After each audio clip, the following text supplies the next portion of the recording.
Hello everyone, welcome to Bits and Pieces episode 4. How are you? Good morning, good afternoon, good evening, good whatever time of the day it happens to be, in wherever you happen to be, in whatever part of the world you may be from. Did that make any sense? Well, I don't know, I don't care.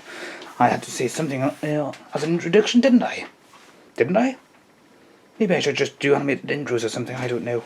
Anyhow, first thing up, a magic trick. Magic illusions, cup tricks, in the dark, glow in the dark apparently. That might give things away or it might be radioactive, I don't know. Ages 5 plus includes magic glowing cup and balls. Amazing glow in the dark magic set. I can't really get around the fact that it's magic and glowing in the dark. It's really singing its own praises. Set includes 3 glowing cups, 4 glowing pom-pom balls, trick instruction booklet. And the age-old classic of the depressed child under the age of 4 can't play with it. Do they really need to include that? That thing just does not seem to... Oh, and the rest of the instructions say, not recommended for children under 5, and yet they have that logo. Oh, crying out loud. It is absolutely appalling that they decide to keep contradicting themselves in this manner, but who cares? If you're watching this, you're probably over the age of 5. Although you may not have the mental age of a 5-year-old. Or the maturity of a 5-year-old. As always, these things are quite secure. To the point where you just can't be bothered to actually get them out in some cases and make they'll give up. Trying to actually open it or even saying anything. So you have 4 cotton balls. These things, and of course if you're trying to spot the ball, then it's a bit pointless. Oh, there's instructions, as it said. Tip, make your glow-in-the-dark items shine more brightly by setting them under lamplight. For best results, you should do this before each use.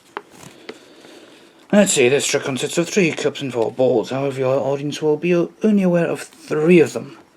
Number each cup 1, 2 and 3. You can tape a piece of paper under the number onto it while you are practicing. Oh, they don't provide the paper. And there's also 3 cups, so do you actually need 6 girls? Yes, I know that's something altogether. Let's not go into that one again. Otherwise, you never know. Rick rolling might come back into fashion.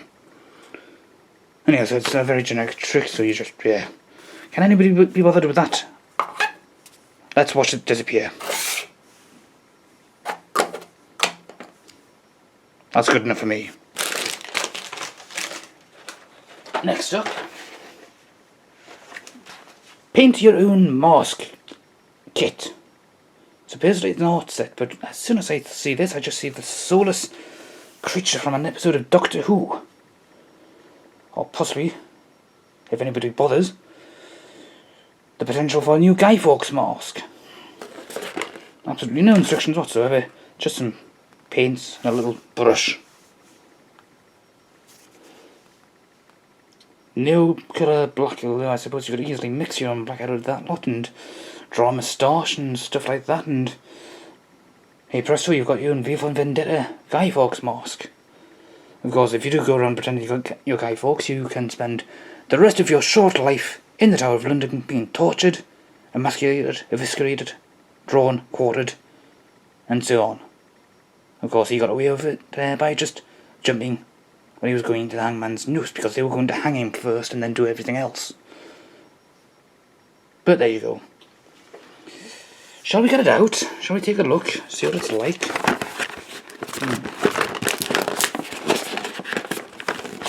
Nothing particularly easy, no particular... Ah, there we are. Bit of progress. Oh, and it's an incredibly cheap, flimsy piece of plastic. Eye sockets. Because his own eyes have been taken. There's holes here. I'm assuming let's just see. Yes, that would be where string would go.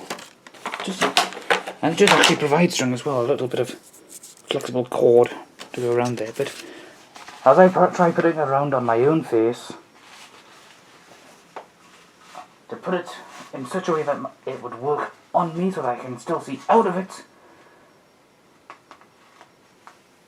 it doesn't match up with the contours of my face. I doubt it matches up with the contours of a child's face. I don't really see why anybody would want to wear this piece. It also gets incredibly hot within about 5 seconds.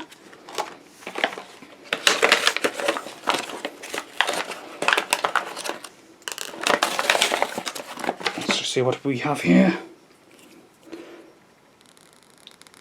A little bit of paint. A very small amount of paint. Not the easiest little paint pots to get into, but I suppose that works quite nicely. If you want to do a little bit of painting, I suppose you could. And in case you're wondering, this board here is something I picked up cheap from an art shop at some point in time. Paper goes in, you can hold in place with that and this little clip here. I just thought it would be more appropriate as a firmer surface. Just to help show things off a bit. And it works some of the times. Other times it doesn't. On a different note, everybody loves pirates apparently. Look, there's a cheap pirate's mask. A bit more rubbery than the last one was. There's cheap little pirate swords. Yes, obviously these are meant for children, but look at the amount of ties that it has on it. Good grief, I'll just give you something more interesting to look at while I do this. Entertain yourself. Maybe a little while. Although while I'm at it, I can actually tell you right now that the handle hilt bits of the sword do feel rather cheap straight off the get-go. As you can see, I'm holding onto the sword itself. I'm untying it at the top. Aha! Who are you? Yes. Avasti Volet and so on. Your flashing blade. Oh, look. There's a little hole in the top as if though... Yes, I have absolutely no idea what that's for. You won't be able to hurt anyone with it. Because the blade bends so much, it just... But it does feel like a very cheap piece of plastic. The guard, on the other hand, does seem to work quite nicely, although... What is that about? Is that so you can have more chopping power, I suppose? There may be something to this, I suppose. It's not going to actually hurt anyone. Mask, on the other hand, that could haunt your dreams.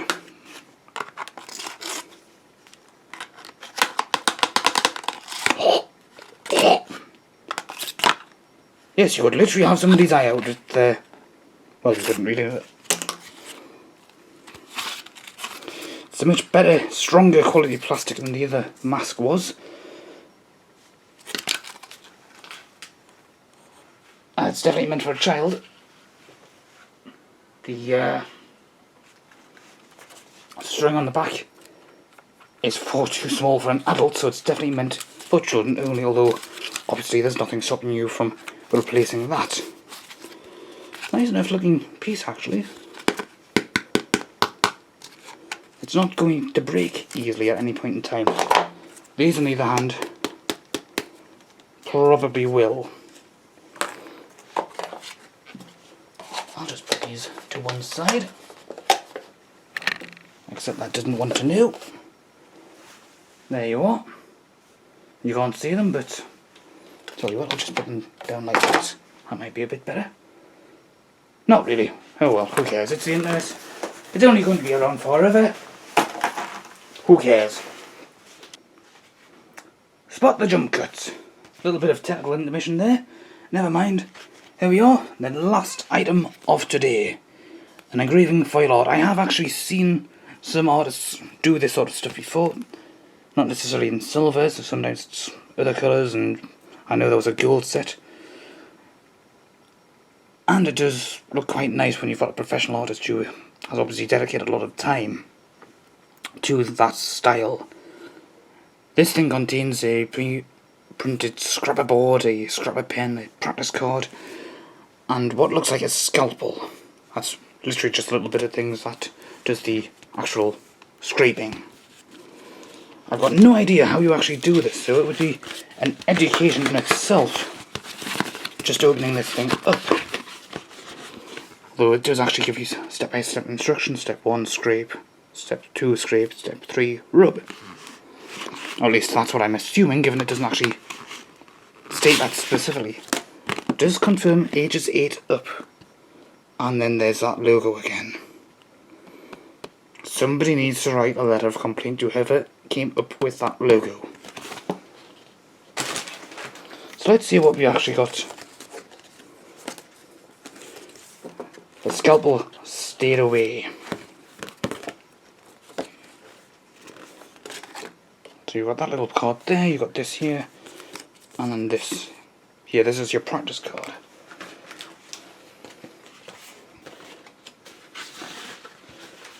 Apart from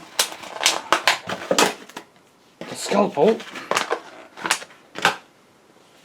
there's absolutely no instructions whatsoever. The scalpel actually comes with a little protective cover, which is just literally sticky tape, and then a little rubber sheath. So, given how crap the instructions were, I'm just going to rest this here. I'm going to hold it down. I'm going to do what I assume is the correct thing, which is to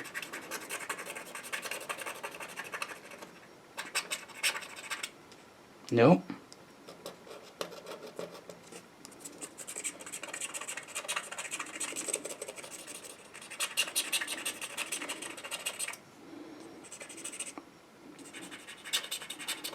No, none of that looks right to me at all. Well, I think in some... I think that's got to be one of the most bewildering things I've ever bought. Since the instructions aren't particularly clear at all, you don't really know what you're doing. It seems to imply that you can just scrape things off, but if you scrape everything off, then you're literally losing everything. You may as well be drawing something else altogether.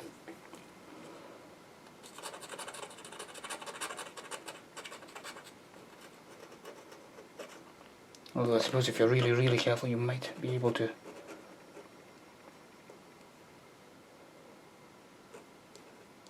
get some use out of it, but since the instructions are more or less non-existent beyond the most basic of instructions, you can't really get an idea. I suppose you can probably do some sort of internet search. After all, it's 21st century, but what the camera may not be picking up is that as I scrap away at everything, it's literally taking everything off, the black as well as the other stuff, which I don't think you're really supposed to be doing unless you're trying to come up with a completely different design all of your own. But never mind.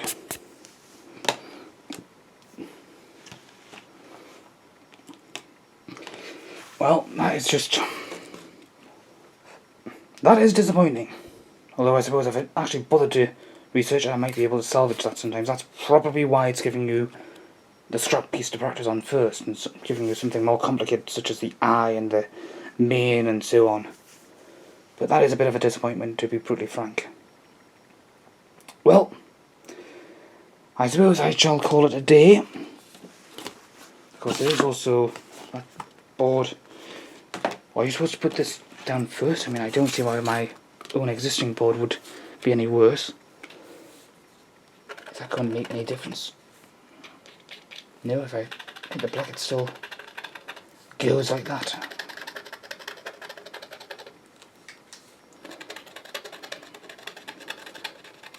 And the thing is, the tip is so relatively delicate. Yes, you can sort of work your way around, but you need a very steady hand and a very keen eye, and I'm obviously doing this from a distance. Well, I think a little bit of research and that might be salvageable, and then I can obviously practice on the real thing. But I'll sign off for the time being. If you have been, thank you very much for watching. Until next time, arrivederci.